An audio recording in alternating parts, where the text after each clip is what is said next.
कैरीचं पन्ह। हाय फ्लेमवर कुकरमध्ये पाणी ठेवून त्यात जाळी टाकूया। हे 1 कप कैरीचे तुकडे आहेत, ह्यांना वाफवून घेऊया। लीड लावून 3 शिट्ट्या घेऊया। 3 शिट्ट्या झालेल्या आहेत। लीड ओपन करूया। कैरीच्या फोडी छान शिजल्या आहेत। उकडलेल्या फोडी बोलमध्ये काढून घेतल्या आहेत। त्यात अर्धा कप गूळ, पाव टीस्पून मिरपूड, अर्धा टीस्पून वेलचीपूड आणि पाव टीस्पून मीठ टाकून छान एकजीव करूया। तुम्ही हे मिश्रण चाळणीने गाळून किंवा हाताने कुस्करून सुद्धा घेऊ शकता। कैरीच्या पन्ह्याचं मिश्रण तयार झालं आहे। गार झाल्यावर स्वच्छ कोरड्या काचेच्या बरणीत भरून फ्रीजमध्ये ठेवा। हे मिश्रण 1 महिना फ्रीजमध्ये छान राहते। एका ग्लासमध्ये 2 टेबलस्पून पन्ह्याचं मिश्रण आणि गार पाणी टाकून मिक्स करूया।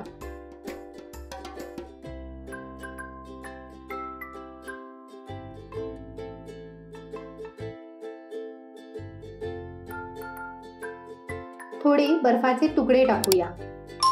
तयार आहे थंडगार कैरीचं पन्ह। तुम्हाला जर ही रेसिपी आवडली असेल तर व्हिडिओला लाईक, शेअर आणि चॅनलला सबस्क्राईब जरूर करा।